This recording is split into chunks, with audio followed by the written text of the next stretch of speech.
Saudara, nilai tukar rupiah terhadap dolar Amerika Serikat yang terus melemah harus jadi fokus perhatian pemerintah. Stabilitas rupiah adalah jangkar ekonomi yang bisa berdampak luas jika diabaikan saat melemah. Inilah catatan Kompas TV, jangan sepelekan pelemahan rupiah.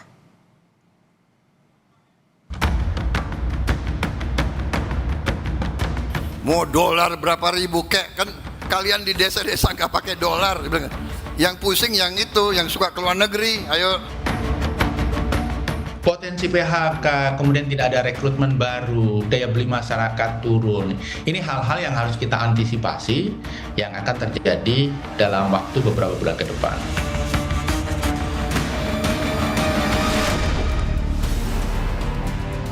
Nilai tukar rupiah terhadap mata uang asing telah mencapai titik terendah baru. Penurunan tajam ini menjadi koreksi terdalam yang pernah tercatat dalam sejarah pasar keuangan domestik. Tekanan terhadap nilai tukar rupiah ini pun belum usai.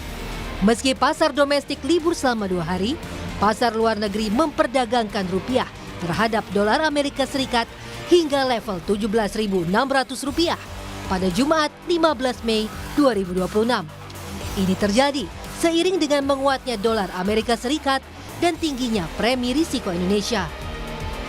Mengutip data Bloomberg, nilai tukar rupiah terhadap dolar Amerika Serikat hingga Jumat sore telah diperdagangkan di level Rp17.598, melemah sekitar 0,4% dibandingkan hari sebelumnya.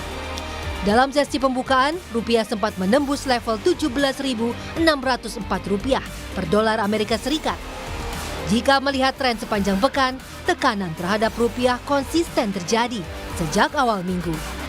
Pada hari Senin 11 Mei 2026, rupiah dibuka di level Rp17.432, kemudian menembus batas psikologis Rp17.500 pada hari Selasa. Sempat menguat tipis di hari Rabu 13 Mei, mata uang bergerak ke Rp17.529 pada hari Kamis sebelum akhirnya ditutup melemah di kisaran Rp17.597 pada Jumat sore. Presiden Prabowo Subianto merespons santai nilai tukar rupiah yang terus melemah terhadap dolar Amerika Serikat. Di tengah sambutan peresmian operasional Koperasi Desa Merah Putih di Nganjuk, Jawa Timur, sambil guyon Prabowo bilang, selama Menkyu Purbaya masih bisa tersenyum, masyarakat tak perlu khawatir.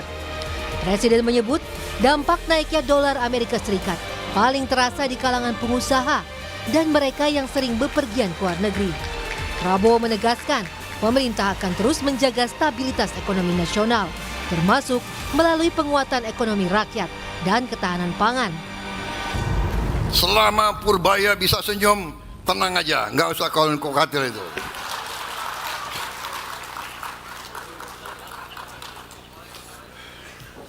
Mau dolar berapa ribu kek kan kalian di desa-desa nggak pakai dolar. Yang pusing yang itu, yang suka keluar negeri. Ayo, siapa ini? Mbak Titi ini pusing ini. Ekonomi kita kuat, fundamental kita kuat. Orang mau ngomong apa, ya mau apa, Indonesia kuat. Percaya kepada kekuatan kita, percaya kepada rakyat kita. Semua pemimpin harus bekerja untuk rakyat.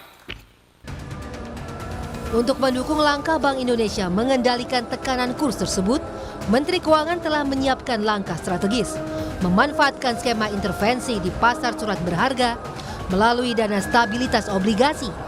Menkyu juga menaruh kepercayaan penuh kepada Bank Indonesia dalam menjaga stabilitas mata uang rupiah. Teman kita sudah mengambil langkah membantu memperkuat juga sisi bond market.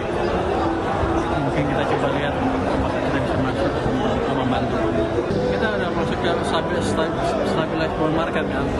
Kalau bond market stabil, orang itu ngejual, orang nggak takut kehilangan kita loss, yang jual orang berkurang. Itu tenang saya. Sebelumnya Bank Indonesia sudah mengungkapkan anjloknya rupiah hingga ke level terendah ini dipicu oleh faktor eksternal. Sejak Februari 2026 lalu, mayoritas mata uang dunia memang tertekan akibat eskalasi konflik di Timur Tengah.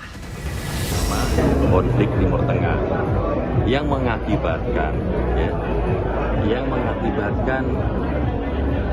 naiknya harga minyak. Ketika global ini juga karena kecenderungan meningkatnya suku bunga di Amerika Serikat. Faktor global, dinamika global ini yang membuat mayoritas mata uang di dunia itu juga melemah. Kami tetap meyakini dengan langkah-langkah yang dilakukan itu rupiah akan stabil dan cenderung menguat. Soal pelemahan nilai tukar rupiah, ekonom Universitas Paramadina Wijayanto Samir memperingatkan kondisi ini sudah membuat dunia usaha dan investor mulai menahan investasi mereka. Wijayanto menegaskan beberapa dampak nyata yang harus segera diantisipasi adalah melemahnya daya beli masyarakat, terhentinya rekrutmen karyawan baru, hingga potensi terjadinya gelombang pemutusan hubungan kerja.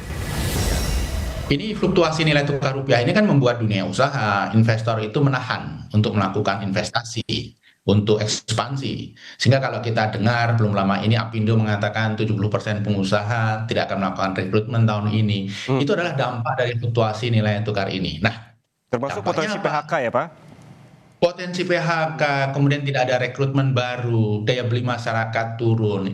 Ini hal-hal yang harus kita antisipasi yang akan terjadi dalam waktu beberapa bulan ke depan.